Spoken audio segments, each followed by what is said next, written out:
In today's You Ask, I Answer, Game 1 of the Zucker Bowl, as some people are calling it, is over. Mark Zuckerberg, CEO of Facebook, has testified to the Senate, will be testifying to the House next. I don't expect any, brand new insights to come out of that. And about 5 different people all messaged me and said, so, what does this mean for marketers? How do we market in an age where privacy is the default, where targeting is much more difficult? So how do we do this? Before we begin, I am not a lawyer. I don't even play one on the internet. If you have legal questions, please consult an actual lawyer, somebody who can certify that the answers they're giving you are correct. This is just my perspective as a marketer and as a data person, not legal advice.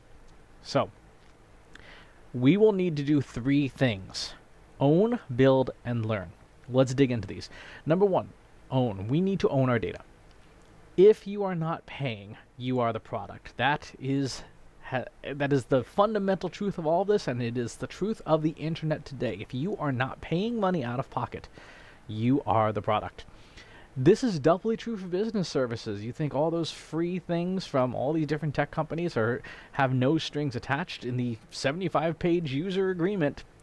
Guess what? You are the product. So, if your business relies on these services, they are under no obligation to help you stay in business, except as that these tech companies need to further their own interests. So understand that they like you as a product.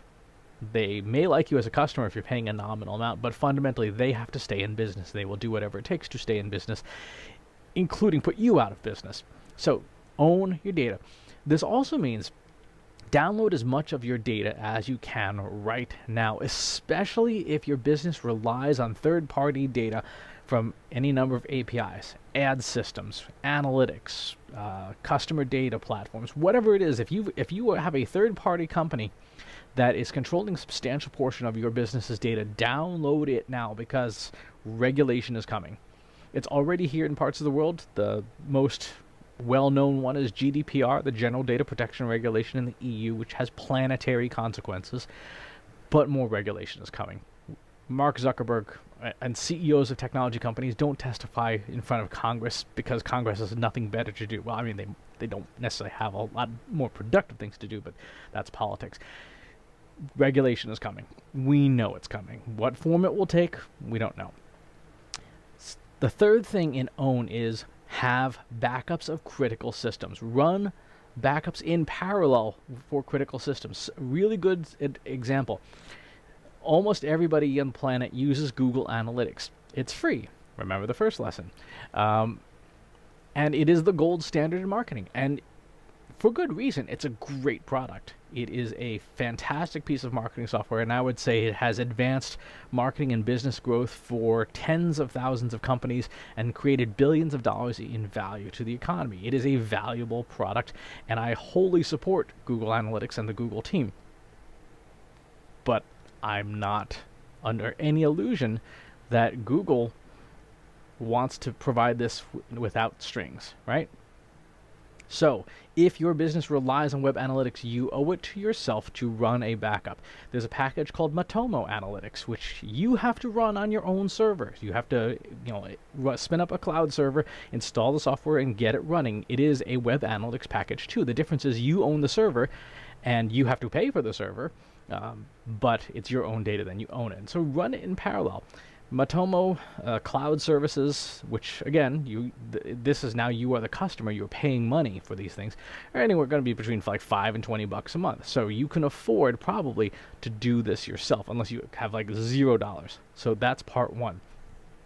Part 2, build. First party data is essential. Your analytics, your data. So you need to understand and control as much as you can, and start, if you have not already done so, start doing much more first-party data collection, behavioral data, preference data, asking people, how did you hear about us? I can't tell you the number of web forums I've been on where no one ever asks that question. It's an important question. How did you hear about us? Who told you about us? You need to collect that data because that data may not be available from third-party systems. Second, in build, you need strong data governance.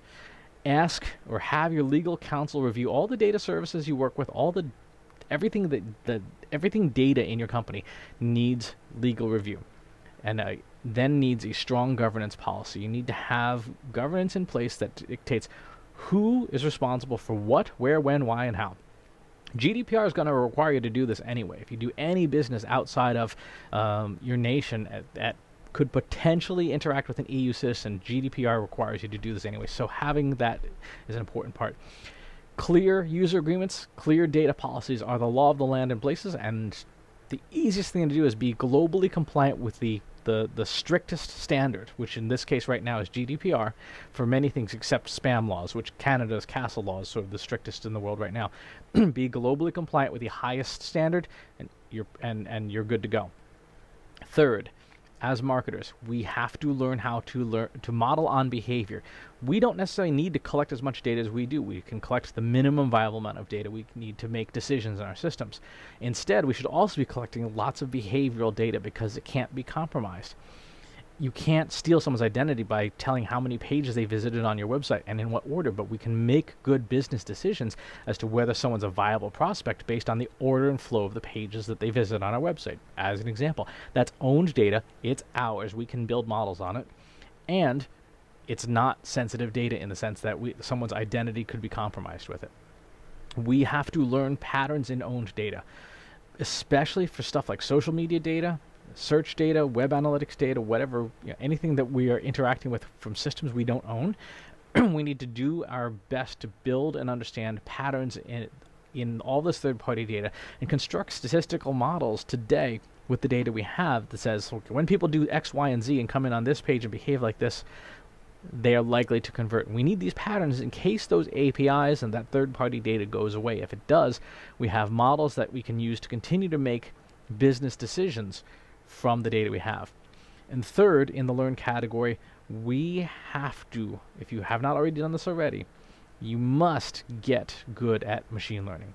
You must be able to build machine learning algorithms based on the data that you have today. Remember, part one, you're going to download all the data that you possibly can and build machine learning algorithms, machine learning processes and methods to make inferences in the data that you have to make up for the data that you will lose when companies and regulations take over. Brain Trust Insights just released a white paper on this. And we just did this with LinkedIn shares because LinkedIn stopped sharing part of its API, so we have to go and backfill that data. This goes back to part one. Download all the data now so that you have it as a training library for when these things go away. Finally, will social media go away? Will Facebook go away? No. No, it's not going away. Facebook isn't losing a substantial number of users, according to the testimonial in the congressional hearing, which means that marketers can't afford to stop using it. We will change and we'll be blinded by some of the data loss, but fundamentally, nothing in Mark Zuckerberg's testimonial indicates that social is going to lose any importance or that regulation and restriction is imminent. Social networks are going to do the best they can to self-police, and that means pulling back a lot of access. In his testimonial, which I'll include a link in the notes, he talks about what they're doing with additional restrictions on apps, on developers, on APIs. That will continue to be the case. So, social is not going anywhere, but a lot of the data we've gotten comfortable working with will. Now is the time to own your data, build a good, strong internal ecosystem with strong governance, and build lots of machine learning models on top of it so that you are ready when the fire hose becomes a trickle. Again, all the sources from this are in the show notes and stuff here. Please subscribe to the YouTube channel and to my newsletter, which is my data, and I promise I don't share it with anybody. And stay subscribed. Thanks for watching. I'll talk to you soon.